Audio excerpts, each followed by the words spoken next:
हमारे शरीर में कोशिकाएं ही कोशिकाएं हैं। कहते हैं कि अरबों खरबों कोशिकाएं हैं। ये सारी कोशिकाएं, ये सभी प्रोग्राम की गई हैं स्वस्थ रहने के लिए, जिंदा रहने के लिए, खुद को जिंदा रखने के लिए और पूरे शरीर को बरकरार रखने के लिए। उनमें से कुछ शॉर्टकट अपनाती हैं, वो दूसरों की कीमत पर जीना चाहती हैं। ये अपराध है। मान लीजिए कोई जेब कतरा है, उसका धंधा क्या है? आपने पूरे महीने में जो कमाया है उसे वो एक ही दिन में हड़प लेना चाहता है, लेकिन वो भी समाज का हिस्सा है जब तक वो पकड़ाता नहीं। अब अगर देश के सारे जेब कतरे मिल गए और दिल्ली आ गए, तो अब हर किसी की जेब कट जाएगी, क्योंकि अभी ऑर्गेनाइज्ड है।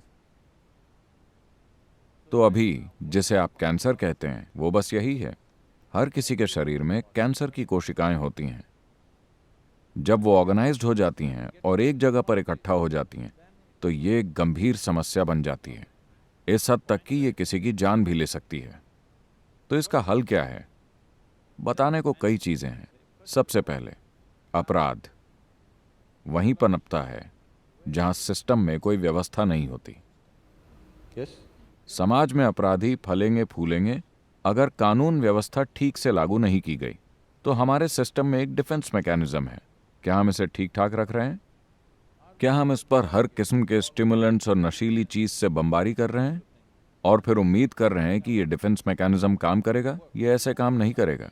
हमें ये समझना होगा कि हर स्टिमुलेंट और नशीली चीज जो हम लेते हैं वो हमारे डिफेंस मैकेनिज्म को कमजोर करती है। लोग सोचते हैं कि डिफेंस मैकेनिज्म सिर्फ बाहरी इन्फेक्शन के लिए बना है। नहीं, शरीर के भीतर मौजूद अपराधियों को काबू करने के लिए भी डिफेंस मैकेनिज्म काम करता है। तो सीधी सी बात यह है, योगिक पद्धति में एक आसान सा लॉजिक है। हमारे शरीर में ये कैंसर कोशिकाएं लगभग 27 से 28 गुना ज्यादा भोजन खाती हैं सामान्य कोशिकाओं की तुलना में।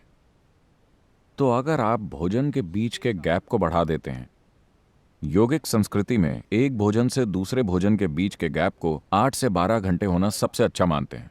अगर आप भोजन में 8 घंटे के गैप को कायम रखते हैं तो ये कैंसर कोशिकाएं अपने आप मर जाएंगी, क्योंकि वो भोजन के बिना जीवित नहीं रह सकती। बाकी कोशिकाएं जीवित रहेंगी। तो हमेशा हमने तय किया हुआ था, सुबह एक भोजन, शाम को एक भोजन, बीच में कुछ भी नहीं खाना है। और लोग हर महीने में कभी एक बार या 2 बार पूरे दिन भोजन न करने का नियम पालन करते रहे हैं। इसे काबू करने के ये आसान तरीके हैं। इसके अलावा कई दूसरी चीजें हैं। सबसे बढ़कर, अगर आपका मन और शरीर एक तरह से सहज और शांत हैं, तो ये जीवित नहीं रहेंगी।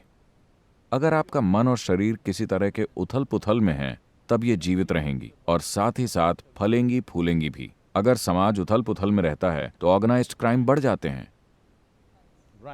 अगर समाज में व्यवस्था रहती है तो अपराध बहुत कम होते हैं। यही चीज हमारे शारीरिक सिस्टम के लिए भी सच है।